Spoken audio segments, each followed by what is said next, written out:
y'all for coming to another Covenant Keepers meeting. Thank God for what he's about to do. And thank him for bringing y'all here safely. I'm not going to pray y'all into no daydream. You know, when people start praying, y'all start getting naps. And by the time you come to, you want to know if they still praying or if they still talking.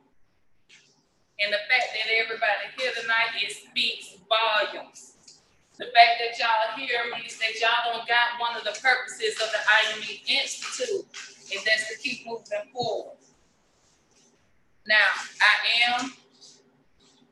I do believe in the saying it takes a village to raise a child, so if Dana or Sage start getting out of hand, y'all have my permission to get them together. Okay. And y'all, we did not walk into exclusive events tonight. We walked into opportunity. We seen the same opportunity in the Bible when God split the Red Sea for the children of Israel.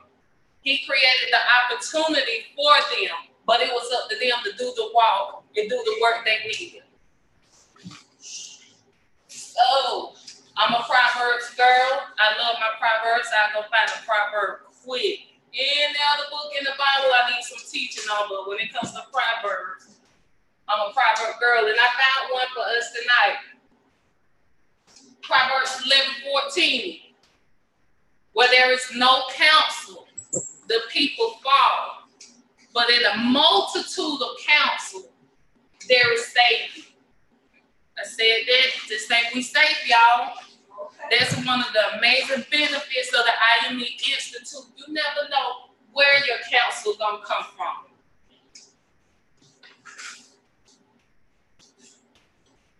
Okay, and a lot of stuff may be repetitive. Y'all might hear a lot of stuff that you heard before, but learning is a repetitive process. How many times has God put you in the same situation over and over again before you actually learn what you needed to learn from? So thank you, Who's, for coming to Opportunity tonight. All of you are Who's. Why do I call y'all Who's? Have y'all ever seen How the Grinch Stole Christmas?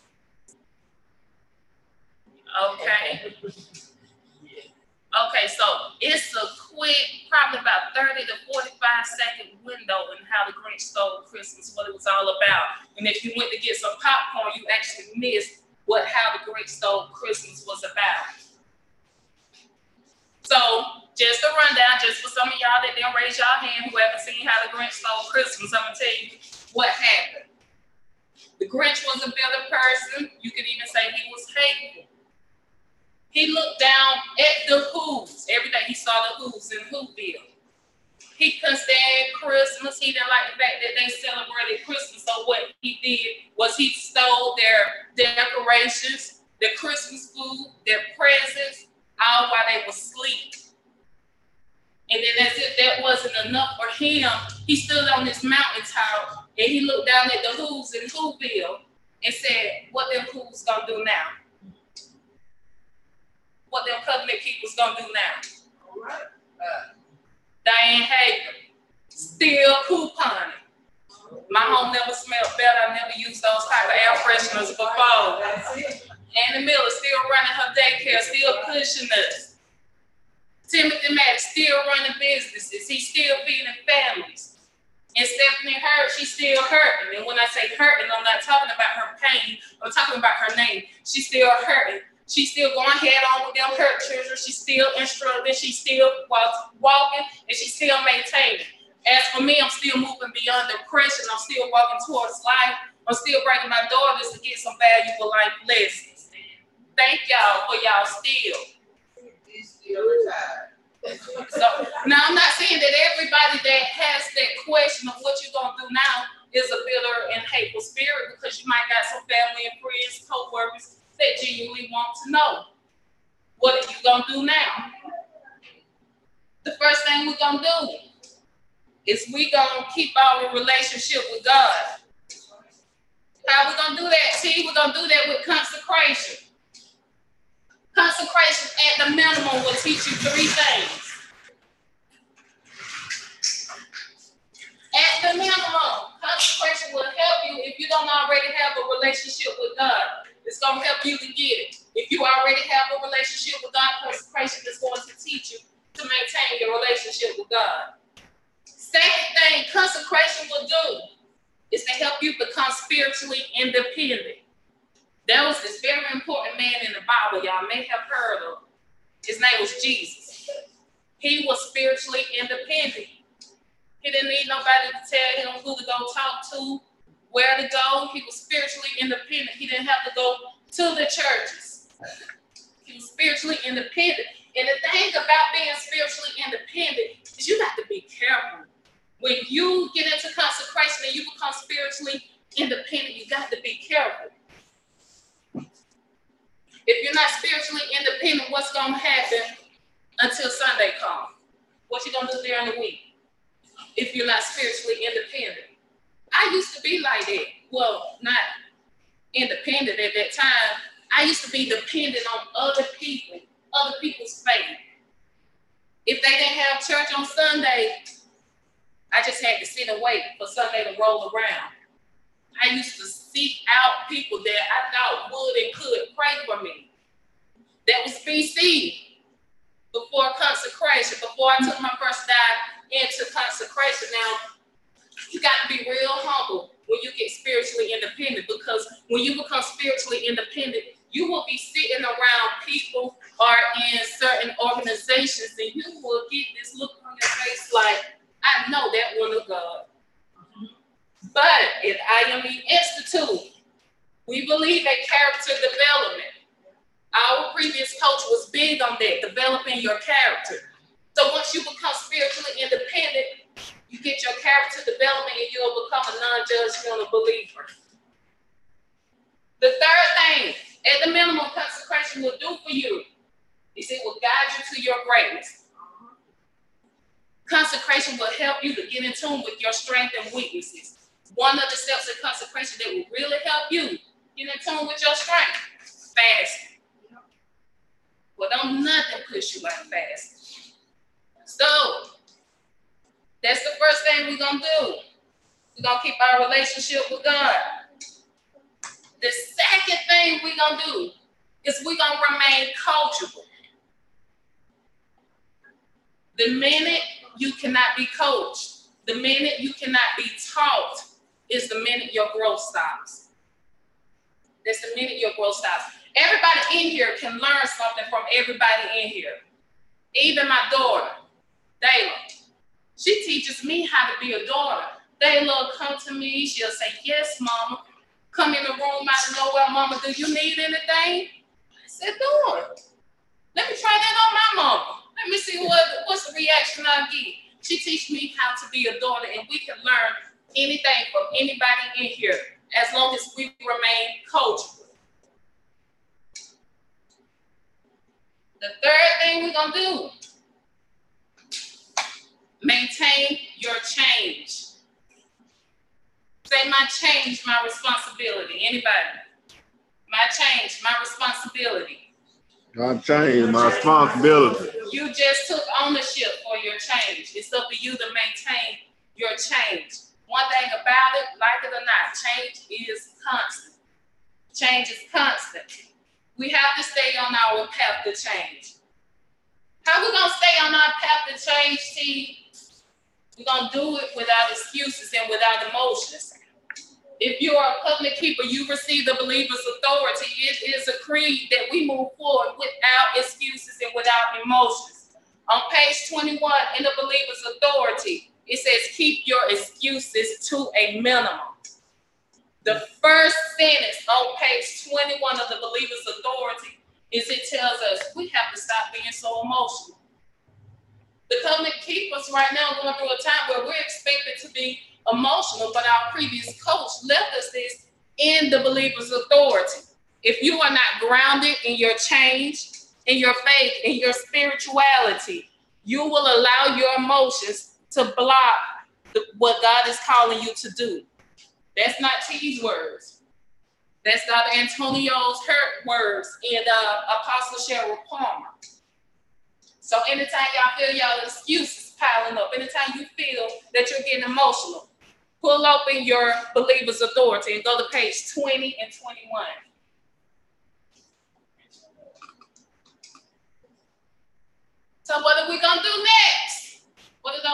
people's gonna do next.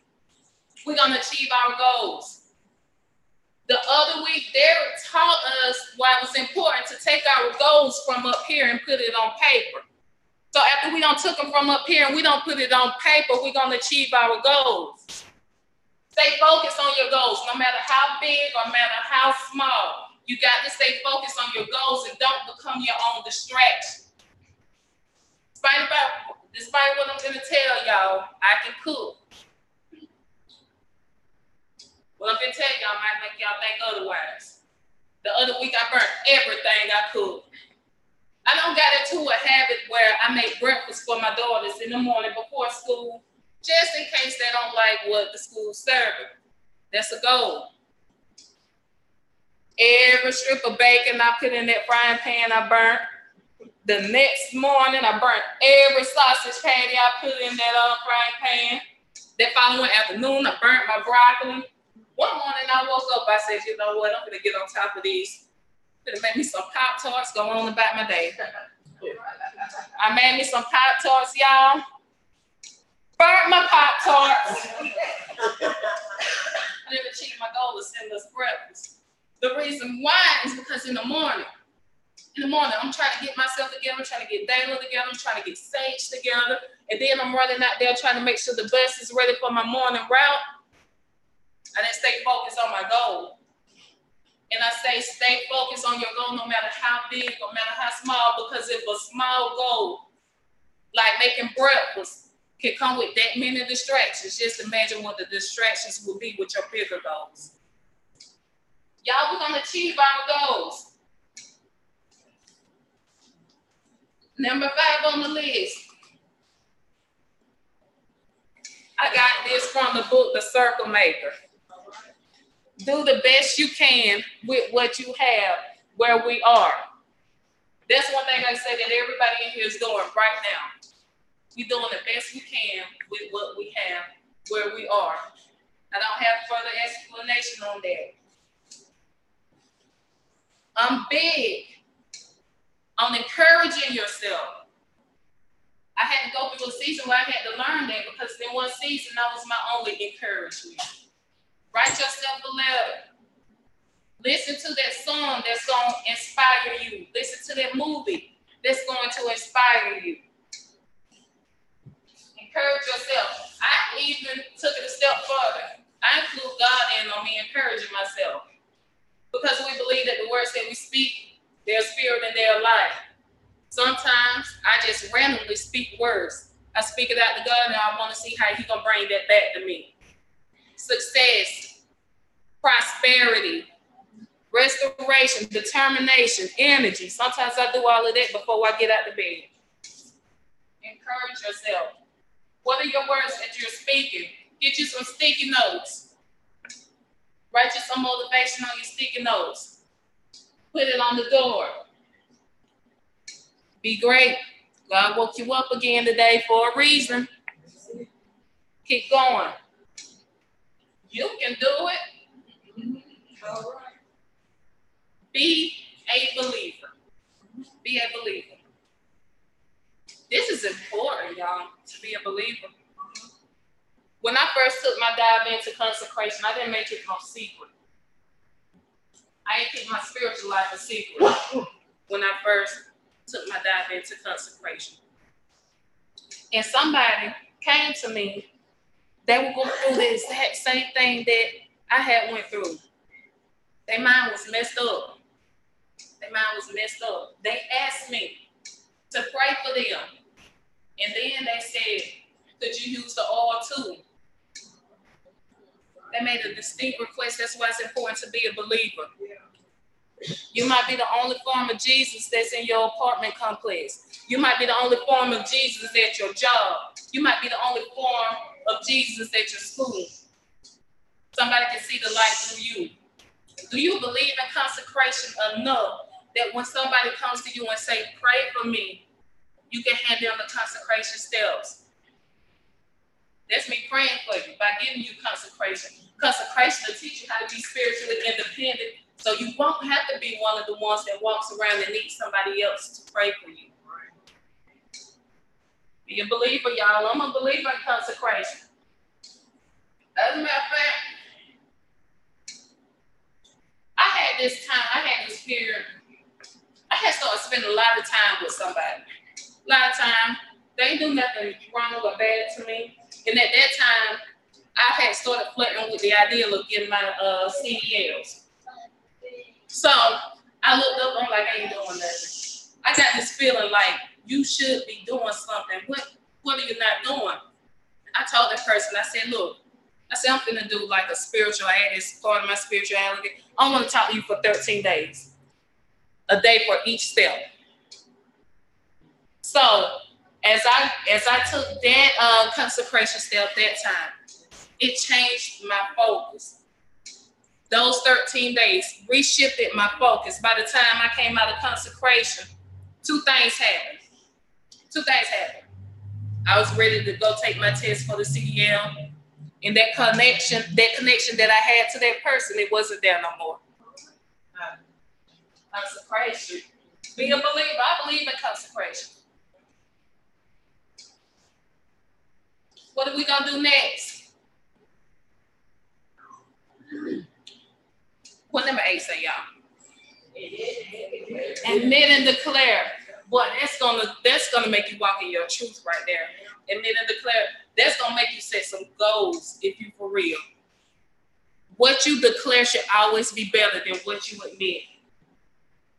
I admit, y'all, some days I'm scared to check my bank account. Even on payday, I be scared to check my bank account. But there's gonna be a day where I'm gonna be happy to check my bank account. I'm gonna be able to look at my bank account and smile. I admit, I can't take my daughters everywhere I would like to take them. But it's gonna be a time where I'm gonna be able to take my daughters on vacations at least once a year. If I can't take them on no vacations, I'm gonna be able to take them on some bakes. You know, bakes is where you can only go for a day or two. Vacations is where you can go for days on end unless you got to call off from work.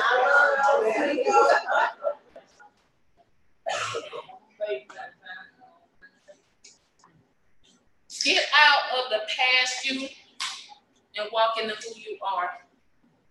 I had to do that, y'all, for the last 7 days. I had to get out of the past me. The reason why I had to get out of the past me because as soon as I found out that I was next up to speed, I played it cool with him, but when I got in that car, y'all, I'm like, what am I be able to tell these folks? These folks own their own businesses. These folks, Stephanie is a doctor. What am I gonna be able to tell these folks?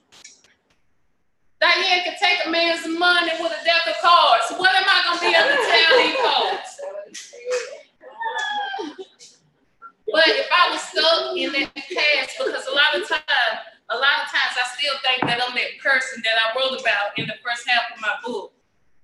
And that scares me sometimes. That'll stop me from doing stuff like this. I had to get out of the past me and get into who I am now, because the past me didn't know a thing about consecration. But who I am today don't live consecration. I fall back on consecration.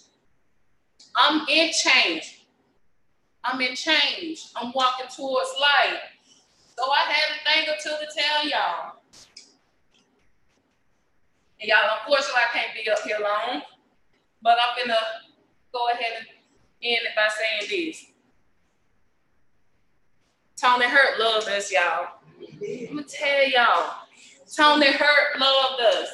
Because Miss Annie, if you do something for me, thank you. If you take care of me, I appreciate it. But until you can teach me how to do it so that I won't need you to do it. Until you can teach me how to take care of myself, you ain't really loved me. Y'all, I am Tiara. I am a covenant keeper. I am moving forward. That's my time.